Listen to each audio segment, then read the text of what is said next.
मसाजोगची निवडणूक झाली. सरपंचांचा विजय झाला आणि स्वरूपानंद देशमुख यांना सरपंचपदी लोकांनी सहमती दिली, आपला लोकप्रतिनिधी म्हणून निवडून दिला. पण आता या गावाच्या विकासासाठी या गावातल्या राहिलेल्या संकल्पाच्या संदर्भातून जे काही भूमिका स्वरूपानंद देशमुखांनी मांडली त्याच्या संदर्भातल्या अंमलबजावणीचा दिवस ठरला. आता उद्या म्हणजे सोमवारी स्वरूपानंद देशमुख हे आपल्या सरपंच पदाचा पदभार स्वीकारणार आहेत. आणि ज्या स्वीकारल्यानंतर ज्या पद्धतीच्या भूमिका आणि ज्या पद्धतीची परिस्थिती या मसाजोग ग्रामपंचायतीच्या माध्यमातून समाज पटलावर झालेली, खऱ्या अर्थानं ज्या पद्धतीनं भूमिका मांडत असताना या ग्रामपंचायतीचं सगळ्यात मोठं लक्ष केंद्रित असणार आहे ते संतोष देशमुख यांच्या न्याय लढायचं. कारण की हे न्यायिक लढा हा सगळ्या समाजाच्या संदर्भातून एक दिलेली खूप मोठी द्योतक आहेत. समाज पटलावर मांडलेला एक न्यायाचा खूप मोठा संघर्ष आहे आणि खऱ्या अर्थानं हा संघर्ष पूर्ण करण्यासाठी एकजुटीनं हे संतोष देशमुखांचा न्याय लढा हा लढण्याचा संकल्प स्वरूपानंद देशमुखांनी सांगितला. कारण की मूळ हा विषय राजकारण सत्ताकारण जी काही भूमिका असेल ती दुय्यम आहे. पण जो गावावर अन्याय झाला आणि सरपंच म्हणून असताना ज्या पद्धतीनं एक भूमिका मांडत होते आणि संतोष देशमुखांची जी परिस्थिती या नराधमांनी केली त्याचा खऱ्या अर्थानं समाजाला एक चांगला धडावा मिळावा यासाठी हे पहिलं पाऊल.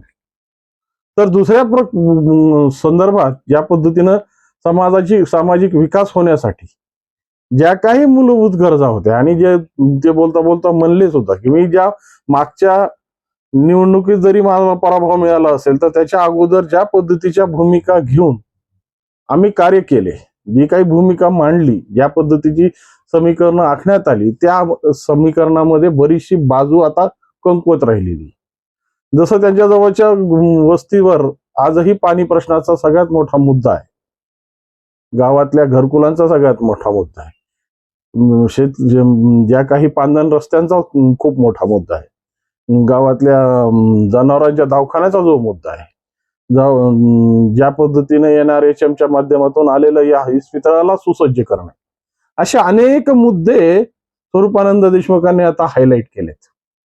परंतु हे हायलाईट केले जरी असतील पण ह्याला मूर्त स्वरूप देण्यासाठी ज्या पद्धतीची भूमिका अंगीकारावी लागते, ज्या पद्धतीच्या भूमिकेत पुढे यावं लागतं, आता त्या खऱ्या अर्थानं त्याचा शुभारंभ म्हणजे त्याचा त्याची सुरुवात हे उद्यापासून या ग्रामपंचायतीला सुरू मिळणार असून या पद्धतीच्या भूमिकेत आता ज्या ज्या प्रश्नांना या पटलावर मांडण्यात आलं आणि जे प्रश्न समोर आले ते प्रश्न आता आपोआप पद्धतीनं सुटत जातील.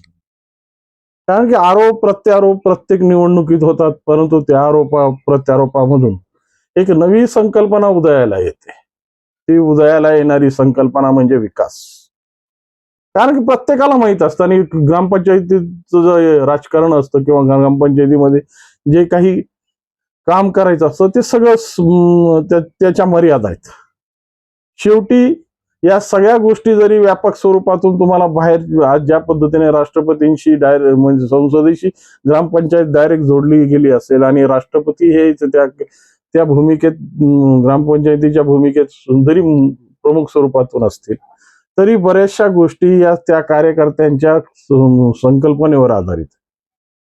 ज्या पद्धतीनं समजा अकलूज सारखी ग्रामपंचायत, की अकलूज हे गाव बघितलं तर ज्या पद्धतीने आशिया खंडातलं सगळ्यात मोठी ग्रामपंचायत म्हणून ओळखली जाते. पण या अकलूजच्या संदर्भातून ज्या काही संकल्पना आम्हाला ग्रामपंचायतीच्या स्वरूपातून आखता येतील का, अकलूज सारखी परिस्थिती जरी झाली नाही तर कमीत कमी एक आदर्श गाव म्हणून, आदर्श परिस्थिती म्हणून, आदर्श समाज म्हणून या गावाकडे कशा पद्धतीने लोकांचं आकर्षण वाढेल यासाठी प्रयत्न करणं गरजेचे आहे.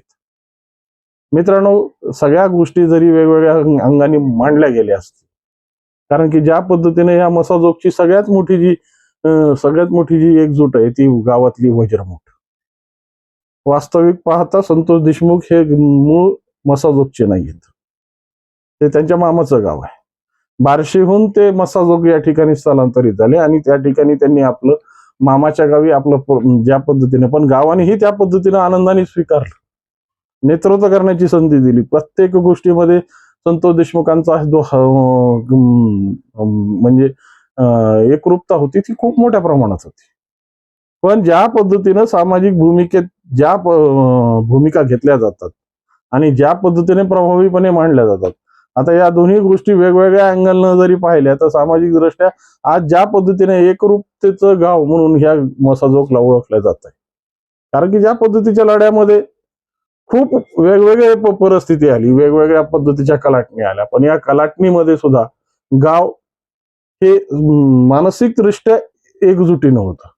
जरी अनेकांना विचार पडला असेल की या निवडणुकीमध्ये ज्या पद्धतीच्या भूमिका, आता प्रत्येकाचं मत वेगवेगळं असतं, परंतु ज्या पद्धतीने संघर्षामध्ये एकमत करून हे लोक उतरतात त्याचं खरं कौतुक आहे. जरी अश्विनी देशमुख आणि स्वरूपानंद देशमुख यांच्यामध्ये चुरशीची लढाई झाली असेल, एकमेकांच्या संदर्भातून जे काही आरोप प्रत्यारोप झाले असतील, पण शेवटी स्वरूपानंद देशमुखांनी ज्या पद्धतीच्या भूमिका घेतल्या आणि संतोष देशमुखांच्या आईचे दर्शन घेण्यासाठी ज्या पद्धतीनं भूमिका घेतली आणि जे शब्द स्वरूपानंद देशमुखांनी संतोष देशमुखांच्या आईला दिले, तेच शब्द खऱ्या अर्थानं एकाच गाव पुढारीचं किंवा गावातील प्रतिनिधित्व करणाऱ्याचं खरं स्वरूप आहे. नाहीतर मस्त मवाल झालेल्या भूमिकेत लोक कशी कशी वागतात आणि कशा कशा पद्धतीने आपली अरे रवी लोकांवर थोपण्याचा प्रयत्न करतात हे आतापर्यंत आम्ही नेहमीच बघत आलेलो आहोत. जसं पश्चिम महाराष्ट्रात एक भाऊ दुसऱ्या भावाला कधी विचारायला तयार नाही. जर एक भाऊ राष्ट्रवादीचं काम करत असेल आणि एक भाजपचं काम करत असेल तर राष्ट्रवादी आणि भाजप असं त्यांचा परिवार होऊन जातो. ते एकमेकाच्या सोयर सुतकाला सुद्धा लवकर जायची तयारी होत नाही. इतकं हाडाचं राजकारण पश्चिम महाराष्ट्रात खेळलं जातं. परंतु हा मराठवाडा आहे, या मराठवाड्यात आजही तीच प्रेमाची भावना आहे.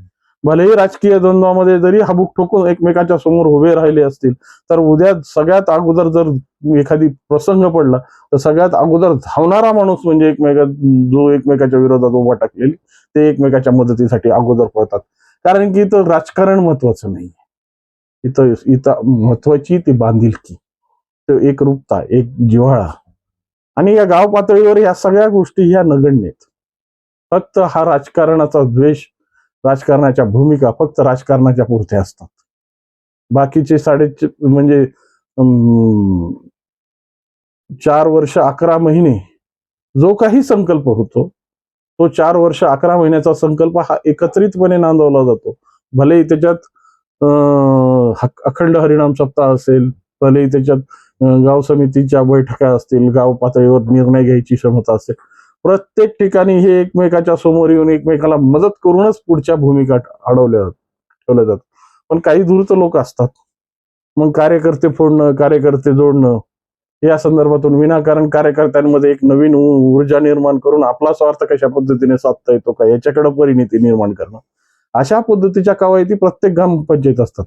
परंतु या मसाजोगनं ज्या पद्धतीचा या सगळ्या गोष्टीला छेद दिलाय, या पद्धतीने या गोष्टीला तडा दिलाय आणि या तड्याला खऱ्या अर्थानं उद्यापासून जी एक नवीन सुरुवात मिळणार आहे आणि जी एक नवी भूमिका मांडून सामाजिक दृष्ट्यांमध्ये अनेक प्रश्नांची उत्तरं उद्यापासून निकाली लागायला सुरुवात होतील, हीच सगळ्या जनतेला पाहायला मिळणार आहे.